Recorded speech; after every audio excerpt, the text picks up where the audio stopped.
cases.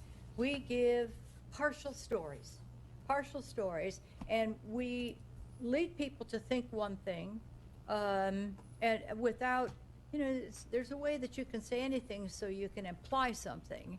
And, but, maybe there's just a little part of the story that isn't being reflected because it makes them look better if you don't, worse, I mean, if you don't reflect those things. So it just makes me feel very uncomfortable with all of this stuff.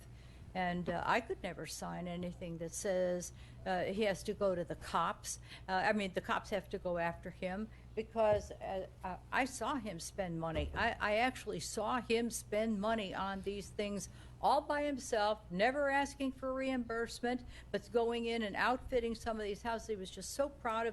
He would put furniture and everything in there so that the people moved into a house that they could settle right into. Of course, he didn't ask for any credit. He wanted to do this. What he was trying to do, this is how he started out, he was trying to help people who were needing a second chance to buy a home but couldn't afford anything themselves. And this is how, this is his thanks, by the way, but then he shouldn't have run against the clerk either, I guess. Okay. Wait, are you done with that political comment? Yes, I am, but he made some, so I was allowed to. I don't recall that, but... I want to comment some of the things that she said, however. If, in fact, everything that he did is on the up and up, it's very simple to solve. All he has to do is give us the records. But he refuses to do that. The $100,000 mentioned by Maria Ackerman, now let's remember that that is the same employee that wrote the email that said, we're helping him fight the clerk.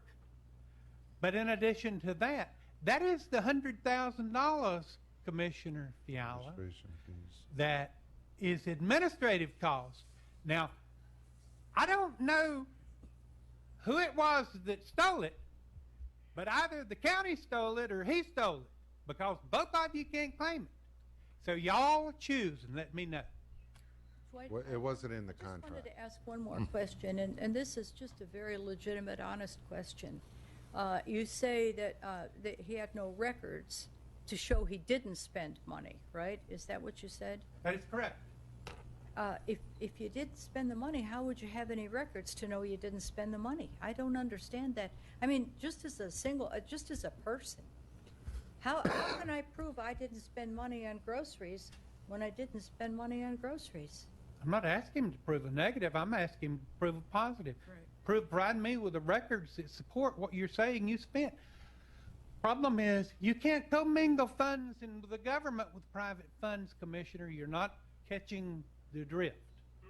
You can't do it. When you do that, it loses its identity and it becomes wrong. But assuming that he is correct and he did it, just give me the documents that will allow me to show that. And then I can either substantiate what he's saying or I can disprove it. And then we'll fight the battle of whether or not that's appropriate, but he won't even do that. Okay? Commissioner Nance?